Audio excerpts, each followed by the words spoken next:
안녕하세요, 이은환입니다. 오늘은 김학철 교수의 렘브란트 성서를 그리다 두 번째 시간입니다.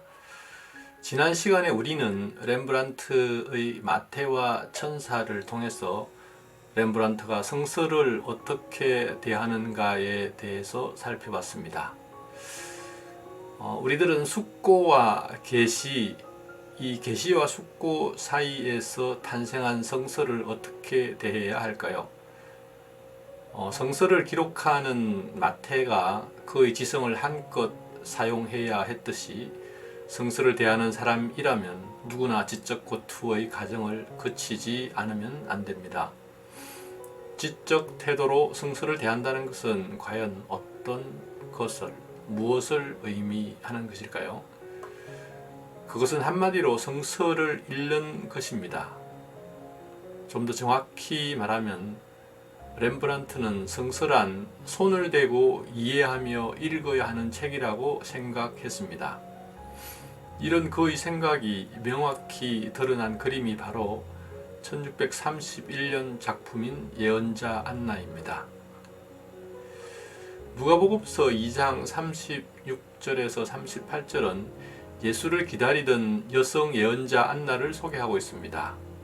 안나는 일찍 과부가 되었지만 84살이 되도록 예루살렘의 구원자를 기다리며 밤낮으로 금식과 기도로 하나님을 섬겼습니다.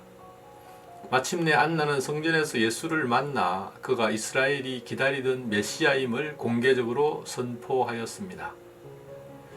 서양 회화에서는 전통적으로 안나를 마리아와 요셉 그리고 아기 예수와 함께 그렸습니다. 흔히 안나는 손을 들어 예수를 가리키며 그를 그리스도로 선포하는 모습으로 그려졌습니다.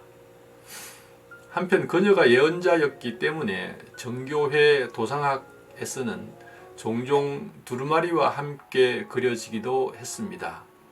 따라서 렘브란트가 성서를 읽고 있는 예언자 안나를 그린 것은 정교회 전통의 도상에서 완전히 벗어난 것은 아니라는 것입니다. 그러나 렘브란트는 특유의 빛의 처리와 예언자 안나의 특정 부분을 매우 섬세하게 그려서 그림에 담긴 자신의 의도를 강조했습니다.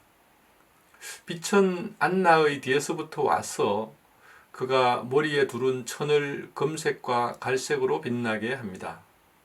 렘브란트의 안나는 빛이 자신의 뒤에서부터 와서 자신의 머리 부분을 비추고 있음을 깨닫지 못합니다. 마치 렘브란트의 마태가 천사의 존재를 깨닫지 못하듯이 말입니다. 이 빛은 성서의 뜻을 밝혀주는 진리의 빛처럼 보입니다. 그러나 빛은 자신을 적극적으로 드러내지 않은 채 비칩니다. 그리고 빛이 가닿은 안나의 손은 렘브란트의 믿기지 않을 만큼 정교한 붓질로 관객의 눈길을 사로잡고 있습니다. 히브리 글자 밑에 놓인 안나의 손, 곧 주름진 피부와 혈관이 뚜렷이 보이는 손은 마치 눈 대신 성서를 읽는 듯 합니다. 렘브란트는 안나가 손으로 성서를 읽는 장면을 그려낸 것입니다. 예언자 안나는 렘브란트가 자신의 어머니를 모델로 그린 그림으로 알려져 있습니다. 몇몇 천 그의 천재성을 이미 알아본 상태였지만 그는 아직 무명이었고 경제적으로 모델을 설 여유가 없었을 것입니다.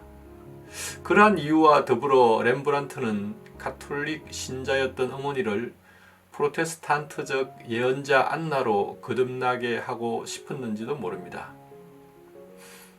자신을 낳아준 어머니를 그림 속에서 태어나게 하면서 렘브란트는 과연 어떤 느낌이 들었을까?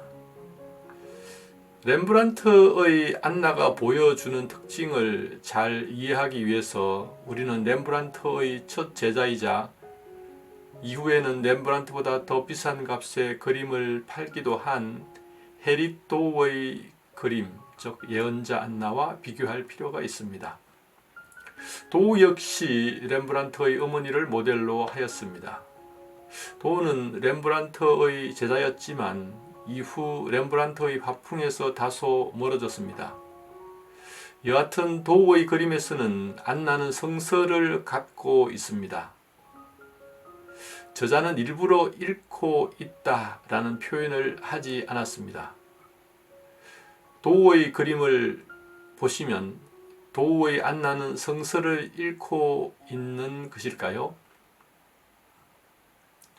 우리가 렘브란트의 안나의 특징을 살피기 위해서 안나의 손을 보았듯이 도우의 안나의 손을 보면 도우가 그린 안나의 손은 성서를 읽고 이해하는 손이 아니라 기도하는 손입니다. 기도하는 손에 들린 성서는 읽고 이해하는 성서가 아니라 낭송되는 성서입니다. 낭송하기 위해 기도하듯 모은 손은 성서의 뜻을 규명하는 데에 관심이 있지 않습니다. 성서 본문을 낭송함은 이해와는 다른 차원에 속한 종교적 행위입니다.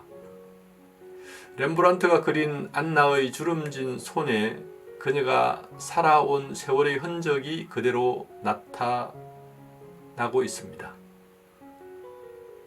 렘브란트가 성서를 대하는 자세는 그가 살아온 세월과 그의 삶이 오롯이 녹아있는 주름진 손으로 깊이 숙고하는 것입니다. 이는 당연하게도 성서를 대하는 사람의 경륜과 세월의 질곡의 차이에 따라서 성서를 이해하는 정도가 제각기 다르다고 해석할 수 있습니다. 이는 또한 하나님의 말씀을 대언하는 자에게도 시사하는 바가 적지 않다고 여겨집니다. 그럼 먼저 하나님의 말씀을 대언해야 할 것입니다. 이는 성서의 화자가 전하고자 하는 메시지를 대언하는 것입니다. 나아가 그 말씀이 대언자의 삶을 통해 체화되어 나온 결과물을 덧붙일 것입니다. 삶의 질곡을 통과하지 않은 말은 그저 공허한 울림에 불과할 뿐입니다.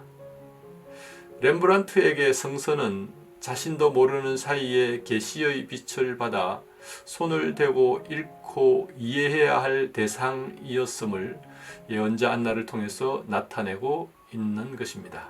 감사합니다.